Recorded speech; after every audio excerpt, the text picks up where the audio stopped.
Hello, everyone. Keith Ellison here, your Attorney General, the People's Lawyer, with another edition of Affording Your Life. Do you have friends who you really care about and have been close to for a long time, but you really disagree with them? Yeah, me too. A few weeks ago, I was having dinner with a close friend, and we've been through a lot together. So when we argue, it's with real affection. This time, the debate was about billionaires. He told me quite honestly and earnestly that we have to tolerate extreme wealth. His reasoning? People like Elon Musk, Jeff Bezos, Mark Zuckerberg, Tim Cook, they're the true innovators, he said, the visionaries, the ones who give the public what it wants. Space exploration, iPhones, AI.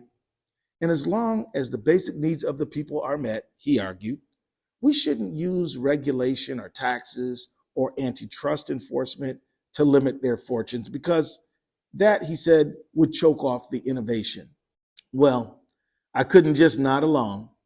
Here's what I told him. We're often sold a simple story, a heroic story, a lone genius who has a great idea, a big idea that changes the world and gets rich in the process. But when you look closely, that story just falls apart.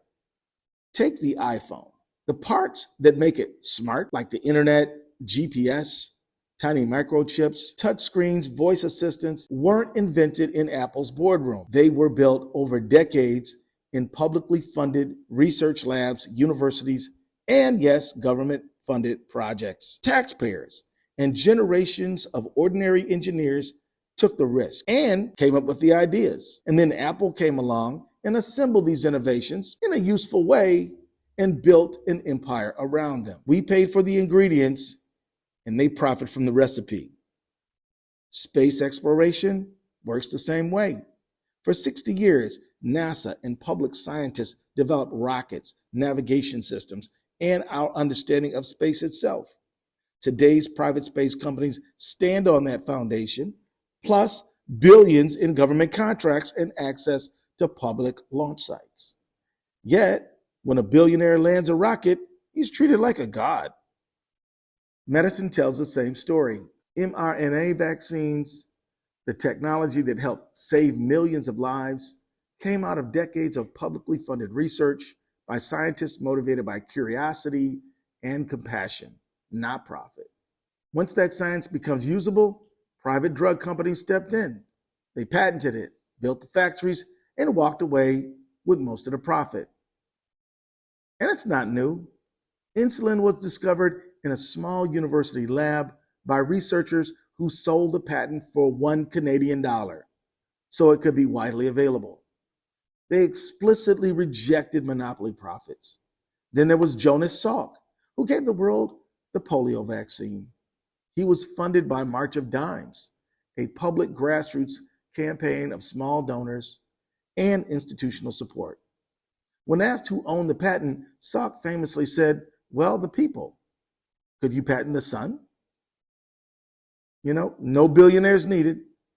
So is progress really driven by billionaires or by passionate scientists and public investment? When you look at the evidence, it's clear. Public institutions and researchers take the big, risky steps. The wealthy show up later when it's safe to scale and monetize what we already built. But they rewrite history. They pretend the rich do it all alone. It's a comforting lie, a lie the wealthy love to tell themselves, and now that they own most of the media, a lie they can tell the rest of us. But the truth is simpler and more honest. The rich don't innovate, they buy innovation. Innovation made possible by our taxes, our scientists, our shared investment in knowledge. And then they sell it back to us for a big fat fee. If that sounds unfair, that's because it is. And recognizing it is not envy, it's honesty.